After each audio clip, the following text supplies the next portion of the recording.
امین براوو. امین جان، چون پسر خیلی خوبی هستی، هر وقت دیدی عیال خسته است تو از حمید خلبان به عزیزم در برج مراقبت، بعد یه ذره میگذره، بعد جو بده، بگو هانی من دارم باهات صحبت میکنم، یه لقب نمیکنم ها.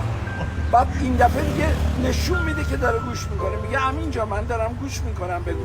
بعد بهش بگو دوباره بگو از امین خلبان به عزیزم در برج مراقبت، آیا در قلب شما جایی هست من فرود بیام یا باید دور سرت بگردم؟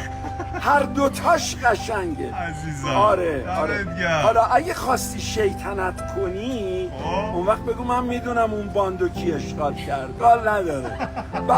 بعد سری کن، بعد داداش خواهر همه رو بگو دیگه.